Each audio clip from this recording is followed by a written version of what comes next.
कहीं कुछ नहीं बचा है कि कोई आदमी मंच से खड़ा होकर एक ऐसी बात कहे तो आप कहेंगे अरे वाह अद्भुत, ये तो मुझे पता ही नहीं था, ये मुझे सुना नहीं था। ये मैं नहीं बोल पाऊंगा, लेकिन मैं अपने अनुभव जरूर बताऊंगा, जो मेरे अनुभव हैं, जो आप में से किसी को पता नहीं।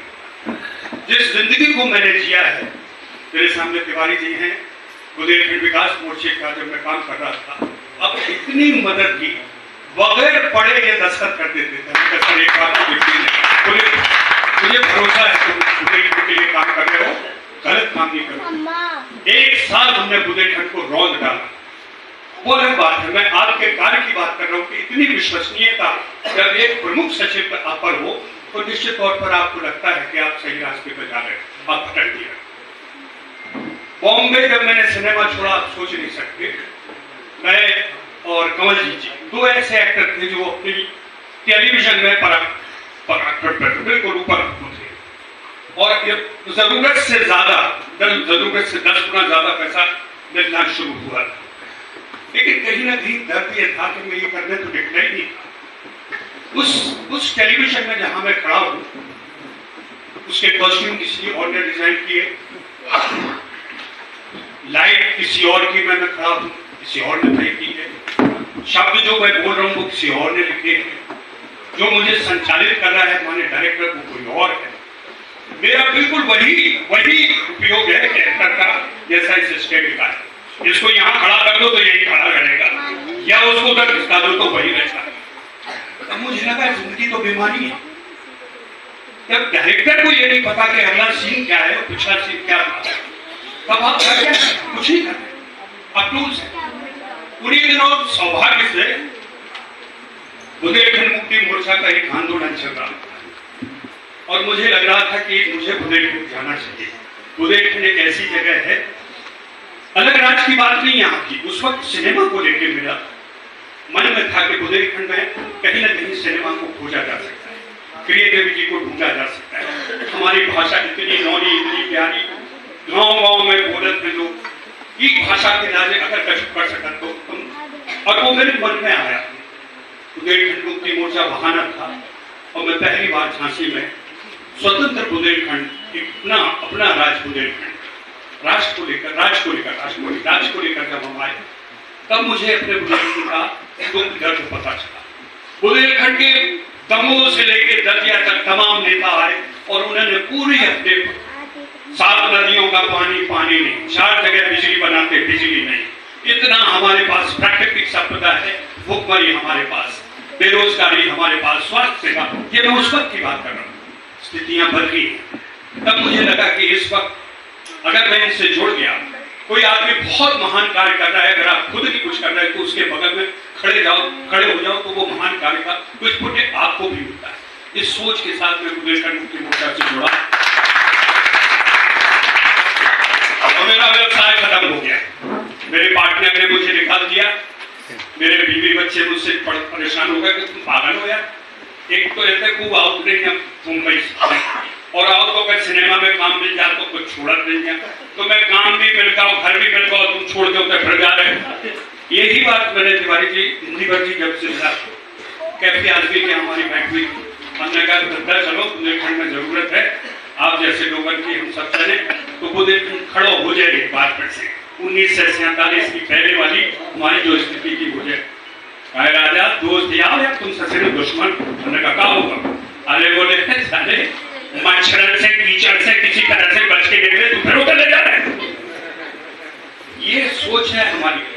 अगर हम इसी तरह पलायन करते रहे तो आप ये मान के चलिए थे बुंदेलखंड में जो तबाही आज है इससे बदतर होने वाली, हमें लौट के जाना पड़ेगा, और अगर नहीं जाते तो जहां है वहां से तभी ही आपका चक्र पूरा होगा। आप जिस लक्ष्य को लेके चले हैं वो लक्ष्य तभी खत्म होगा जिस बिंदु से आपने शुरुआत की थी उस बिंदु पर से। तो ये मेरा है, मेरी जर्नी है। नाटक की वजह से घर वालों ने मुझे निकाला, राहुल राजा को बता सकते हैं, ठकराज में कोनो मोड़ा नचैया का भैया होगा तो घर से लात मार के निकाल देता था, बता नहीं तुम सारे नचैया का भैया होगा, कहाँ तो ठकराज बंदूक के चलाओ गोलियां। ये वो घर से निकला ग्वालियर में, दिल्ली में, इसी दिल्ली में 3 महीने में न्यू दिल्ली स्टेशन पर सोया, क्लॉक रूम में सामान था, NSP देखने को पड़ता है। इसी तरह बॉम्बे में हुआ, मेरे खुद के ताऊजी सुजान सिंह बुंदेला सब जानते हैं, इतने पैसे कभी हमने कोई भी मदद नहीं मांगी, क्योंकि उनकी राह अलग थी, मेरी राह अलग। लेकिन संघर्ष ये था, घर से निकला हूं तब तक वापस नहीं जाऊंगा तब तक उस सरजमी का कर्जा नहीं चुकाऊं, और उसी रात में हूँ, उसी नियत में हूँ और उसी नीति में हूँ। आप सब लोग, अपने महान लोग जो हैं, मुझे ये प्यार दे रहे हैं, सम्मान दे रहे हैं, यही मेरी हिम्मत, यही मेरी ताकत है, और इसी की वजह से हम लड़ेंगे।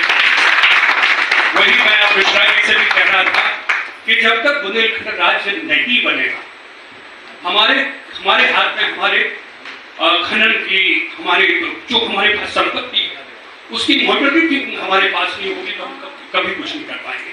योगी जी बहुत अच्छा काम कर रहे हैं, मोदी जी बहुत अच्छा काम कर रहे हैं, हम कहीं डिनाई नहीं करते, लेकिन वो काम क्षण के जब वहां पहुंचता है तो वो उस गरीब बुंदेलखंड को नहीं मिल पाता। आप मान के चलिए हालात बहुत बदले, लेकिन आज भी बुंदेलखंड में बेरोजगारी है, सूखा है, आज भी बुंदेलखंड भूखा है। आपने व्यवस्था को बना दिया, डिसिप्लिन बना दिया, मैं मानता हूं, मैं पार्टी का अभिन्न अंग हूं, फिर भी मैं ये बात कहता हूं कि बुंदेलखंड बनने के लिए उत्तर प्रदेश को 3 भागों में बांटना होगा, तभी बुंदेलखंड बनेगा।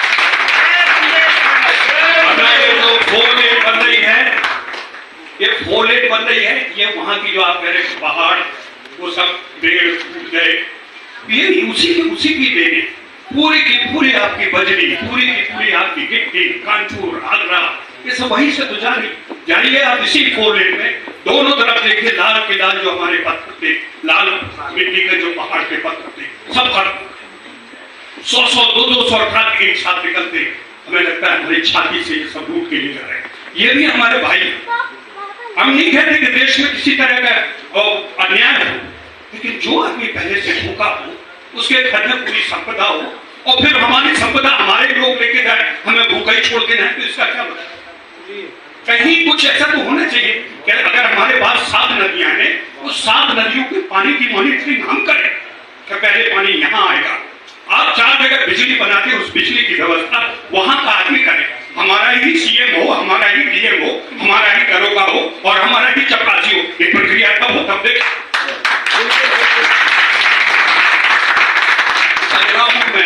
में 5 बड़े होटल हैं, इसमें 4 5। जब हमने ये व्यवस्था को देखा, उसमें किस कहीं पे केवल स्वीपर और वॉशरमैन, ये 2 ही नौकरियां बुंदेलखंडी को मिलती थी, बुंदेलखंडी को बाकी कोई नौकरी नहीं मिलती थी। जब हमें पता चला तो हमने वहां पर हमने उन होटल वालों से कहा 7 दिन का वक्त देते हैं, अगर तुमने कानून नहीं बदला तो हम तुम्हारे होटल के आगे बैठ के कीर्तन गाएंगे और किसी फॉरनर को नहीं निकलने देंगे, न किसी फॉरनर को अंदर जाने देंगे। आज ये है 88% लोग वहां की नौकरी बुंदेलखंडी को मिल रही है। हमारे पास हम उसके लिए लड़े, खड़े हों। बस ये जरूर करिए कि हम हमेशा ये कहते रहते हैं यार सरकार ही खराब है, हमारा परिवार ही खराब है, हमारे रिश्तेदारी मदद नहीं करते, हमारा धर्म ही खराब है। एक बार दिल पर हाथ रख के सोचिए, आपने समाज, इस व्यवस्था को, इस सरकार को क्या किया है। आप अपना कंट्रीब्यूशन देखिए, आपको जवाब मिल जाएगा। शीशा साफ नहीं करना है, साफ नहीं करना है। जो गर्द है, जैसा आपने कहा, हमारे ऊपर है, हम सब मिल के एक हों, जो जहां हो वहां से लड़े, वहां से अपनी लड़ाई को चुने, और एक बार जरूर मानिए इस कर्ज को हम सबको मिटाना। हम पढ़े लिखे वर्ग हैं, हमारा बुंदेलखंडी देहाती आज भी इतनी ठंड में, इतने पानी में खड़ा रहता है, मच्छरों से जूझता है, फिर सरकार के जो बड़े बड़े लोग बिचौली हैं उनसे जूझता है, और जिंदगी में थोड़ा बहुत करके आपको अन्न दे रहा है, और पलायन हमारे ऊपर लगातार है। 67% पलायन है, आप क्या सोच सकते हैं। गांव के गांव खाली हो गए, कोई गांव में रहना ही नहीं चाहता। तो हम जिस गांव से हैं उस गांव में एक बार जरूर जाएं साल में, वहां के गांव वालों से चर्चा करें, वहां पर एजुकेशन का कुछ दें। मैं कह रहा हूँ ना, जो कर सकता है। हमने ओरछा में फिल्म सिटी खोल दी अपने नाम से कि वहाँ रोजगार आए। मेरे नाम से 4 लोग शूटिंग करने आएंगे, वहाँ कलाकार को काम मिलेगा, वहाँ पर रोजगार को रोजगार मिलेगा, ट्रांसपोर्टेशन होगा। तो आप भी बड़ी बड़ी व्यवस्था से जुड़े हैं, बड़े बड़े काम व्यवसाय से जुड़े, थोड़े व्यवसाय को अपने घर की ओर ले आओ। आपकी माटी, आपका घर, आपका परिवार, आपका इंतजार कर रहे हैं। जय हिंद, जय हिंद।